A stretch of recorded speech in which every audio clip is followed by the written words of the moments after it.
ಉಗ್ರ ನೆಲೆಗಳನ್ನು ಟಾರ್ಗೆಟ್ ಮಾಡಿಕೊಂಡು ಪಾಕಿಸ್ತಾನದ ಮೇಲೆ ಭಾರತ ಏರ್ ಸ್ಟ್ರೈಕ್ ಅನ್ನು ಮಾಡಿದೆ. ಈಗ ಭಾರತ ಮತ್ತು ಪಾಕಿಸ್ತಾನದ ನಡುವೆ ಇದರಿಂದ ಯುದ್ಧದ ಭೀತಿ ಮತ್ತಷ್ಟು ಜಾಸ್ತಿ ಆಗ್ತಾ ಇದೆ.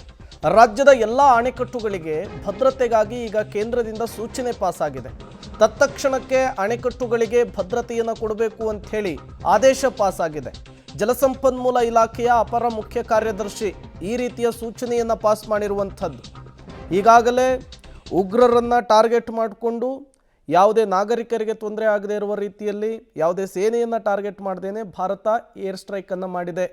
ಅದಕ್ಕೆ ನಾವು ಪ್ರತಿದಾಳಿಯನ್ನು ಮಾಡ್ತೀವಿ ಅಂಥೇಳಿ 24 ಗಂಟೆಗಳ ಒಳಗಾಗಿ ಅಂಥೇಳಿ ಪಾಕಿಸ್ತಾನದ ಅಧ್ಯಕ್ಷನೇ ಹೇಳಿದ್ದಾನೆ. ಹಾಗಾಗಿ ಭಾರತ ಒಂದಿಷ್ಟು ಎಚ್ಚರಿಕೆಯನ್ನು ವಹಿಸ್ತಾ ಇದೆ. ಈಗಾಗಲೇ ತತ್ಕ್ಷಣ ಎಲ್ಲ ಅಣೆಕಟ್ಟುಗಳಿಗೂ ಕೂಡ ಸೂಕ್ತವಾದಂತಹ ಭದ್ರತೆಯನ್ನು ಸುತ್ತಮುತ್ತ ತಗೊಬೇಕು ಅನ್ನುವಂತಹ ಸೂಚನೆಯನ್ನು ಭಾರತ ಸರ್ಕಾರದಿಂದ ಪಾಸ್ ಆಗಿರುವಂಥದ್ದು.